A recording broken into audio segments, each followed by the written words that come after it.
This video is going to show you how to enhance a Google Slides presentation with Pear.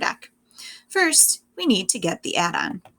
So if you don't already have the add-on, you're going to come here to Get Add-ons. When you go to Get Add-ons, if it's not one of the options here, simply start typing in Pear.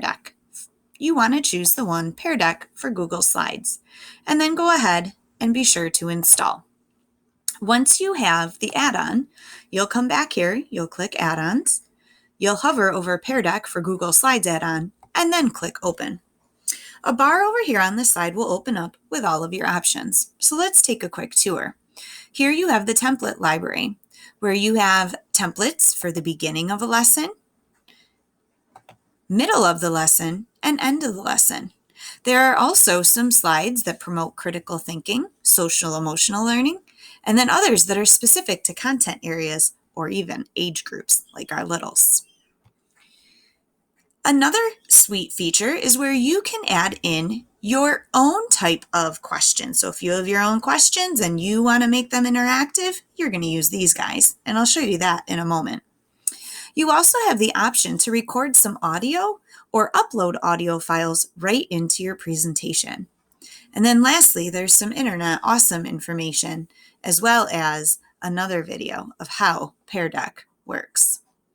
So let's jump in. Let's enhance some of our questions. So start by creating a slide. You can put your questions that you would want on each slide. Then let's use the Pear Ask Students a Question feature to enhance these and make them interactive. So what's the best way to start your day? I want this to be an open-ended response for students to type. So I selected text, and now I'm going to go ahead and click Update Slide. Once it's updated, you'll notice that here the students will have the option to write a response.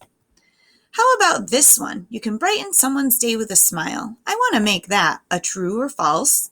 Or if I also had a question that I wanted to give multiple choice options for, I could use this feature as well.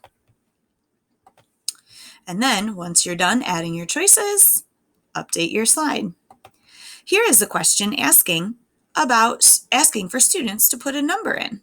So simply click the number response, and it's going to add that interactive component to the slide. So now students will simply enter a number. Lastly, if you want to have your students go to a website, you can click here on the website icon.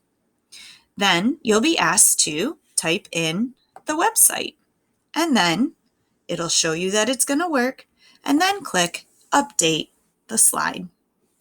So those are a quick overview of adding in the types of interactive questions. When you are all done, you'll want to watch the next video on how to present with a Pear Enhanced Slides presentation. Have fun playing and exploring.